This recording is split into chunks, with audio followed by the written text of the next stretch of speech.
let's jump into Joppa stream from last night. First and foremost, we're going to get into that, and then we'll go and play some of the Druid, level it up some, and then we'll see how the day goes.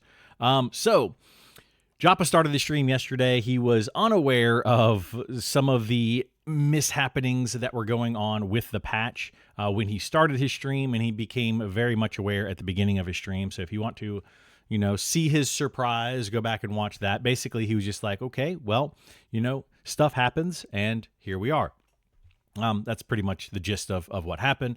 The chat did make him aware of the Haste nerf, the very, very, very extensive Haste nerf, which I personally feel like anyone that plays the game would know that the Haste nerf that they did was absolutely ridiculous.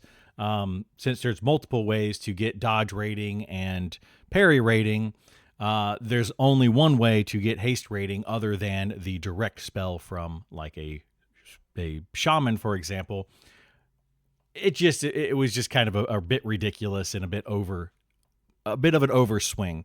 Joppa did kind of come around to that after many people in the chat said something like, this is kind of crazy, and they are going to be looking at it and adjusting that. So there is the haste rant that happened.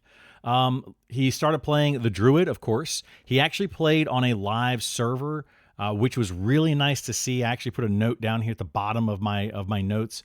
The entire playthrough of Joppa. So if you want to see this, you just go back and watch, the entire stream. Throughout the entire thing, he runs into many of the pitfalls that we, the players, run into. Like the evading monsters kept popping up over and over and over because he was playing in Wild's End. So he was finally able to see that.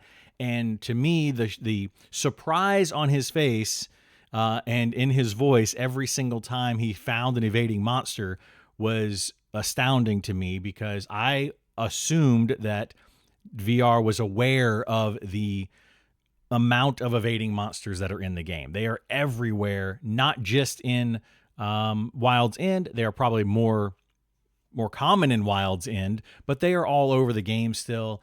Even though they keep posting in the patch notes, we're fixing it, they are everywhere. So he was able to see this. I think this is something that Joppa needs to do more often, is actually play the game on a live server and treat it the same way that we play the game. Go into it and just actually play it. This was really nice to see. 28 minutes. Plan to make spells visuals a bit like larger as you get higher level. So as you get bigger, as your character grows, so do the visuals of your spells. You kind of talked about that a little bit. Talked about a little bit of ranger possibilities in the future around the 40-minute mark. I will say that there's not a lot to talk about in this particular update, but a few ranger updates around the 40-minute mark, some upgrades to heals, but he didn't go into a lot of detail. Right now, they're still working on the cleric. Then they're going to go into the tanks. I believe the order of the tanks is going to be Warrior, Paladin, Dire Lord, but I'm not 100% sure on that. And then he doesn't know how he's going to do the rest of the classes after that, but he will be going through each of the classes and getting those buffs to them, or those changes to them, like he did with the shaman and cleric. Discuss how feedback is good and to keep it coming. So Joppa was very big on bringing in the feedback. There were a few people that come across in chat. I often come across as very aggressive in the ways that I look at this game. But Joppa has specifically stated many times that he appreciates that. He wants that kind of feedback. Now, don't go in and be an absolute jerk about it, but go in to his stream and tell him how you're feeling. Say, hey, this is what's happening, I don't like it, or this is what's happening, I do like it. And he appreciates that feedback on both sides. Some people come in sometimes, and I even think like, whoa, dude, calm down a little bit. But Joppa he remains pretty calm about it. I do have to give him props for that. He remains calm, and it's great.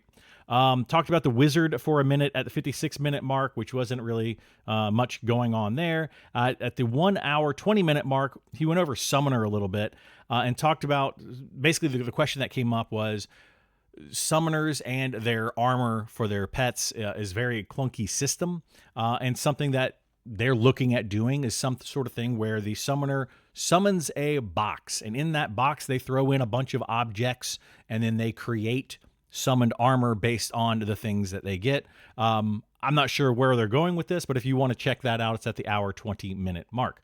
At 1 hour 31 minutes, more jewelry adjustments are coming. So if you know, with the patch to yesterday, the jewelry had some issues when it first came in. You could get +4 jewelry in every single, jewelry slot. You can get +4 strengths, +4 intelligence, whatever, which is good in itself. But then it had a chance to crit to +8.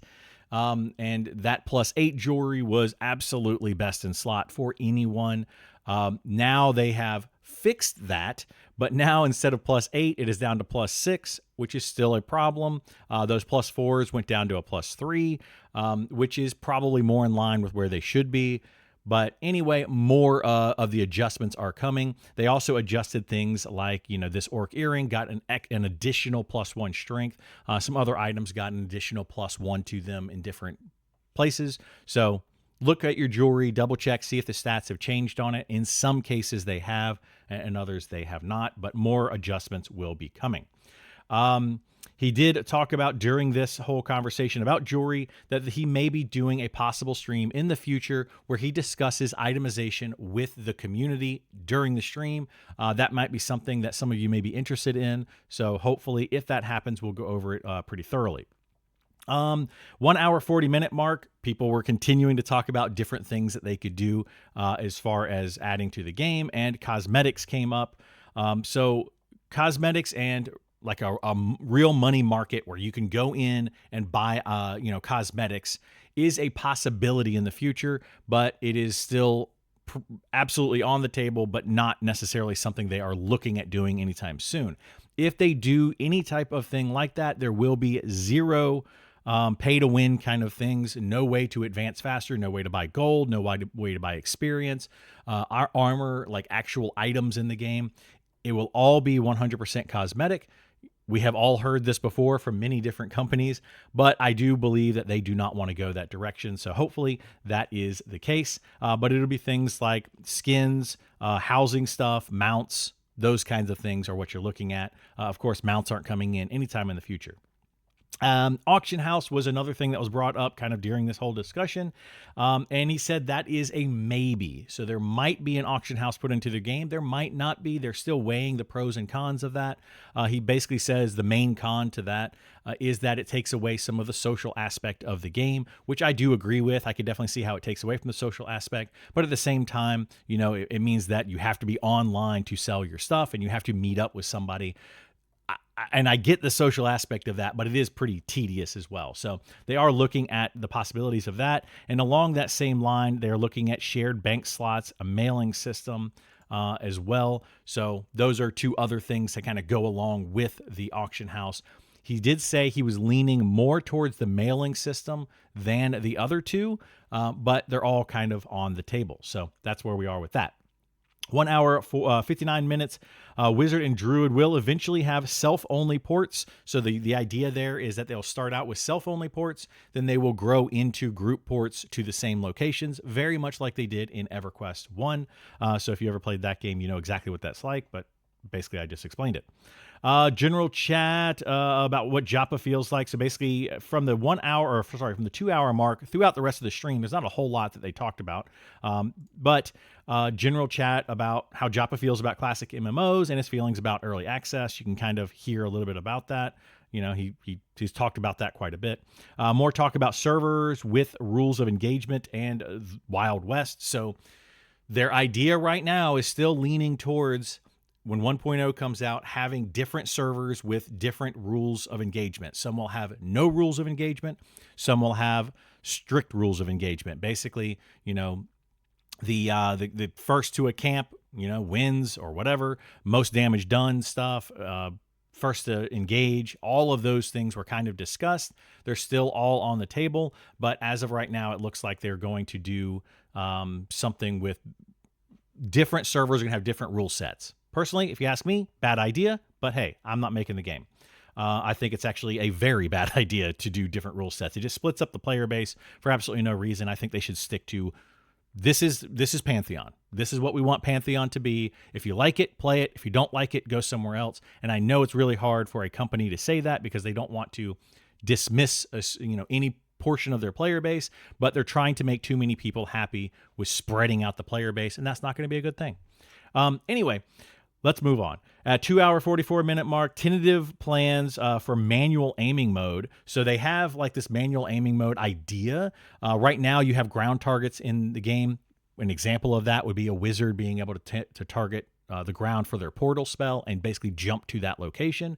But they also talked about maybe having a ranger where you can go into a third person over the shoulder or a first person mode, and it zooms in and you're aiming your arrow shot and you try to hit like a headshot, body shot, whatever, or you aim for specific locations, that kind of thing. It's an idea at best. Probably won't make it into the game because he doesn't feel like it's going to be utilized enough. So that's kind of where we are with that. But it is an idea and it's on the table. At the 3 hour mark, so lootable props. So basically the treasure chest discussion.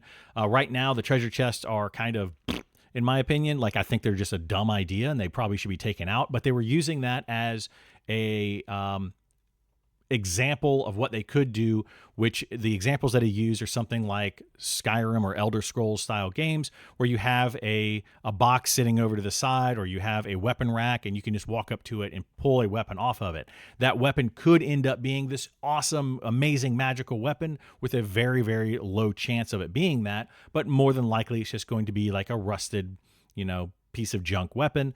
So they have that kind of idea, and that's where the treasure chest kind of was leaning towards. And then they discussed obviously the schematics, because that is the main way, the only way to get schematics in the game right now, other than the ones that you buy off the vendors. And a lot of people don't like that. So that was kind of the discussion around the 3 hour minute mark. And that pretty much wraps up the entirety of the stream. After that, or other than that, he talked about different games like Minecraft. He enjoyed playing Minecraft. He's played some Elder Scrolls and just the various games people were just kind of talking about. Breath of the Wild came up. Enshrouded came up with the gliding, but there was no actual information given for this game in particular. It was just kind of like, yeah, we like those concepts in those games. Cool. And that was pretty much it. So that is the Joppa summary in a nutshell. See you in the next one.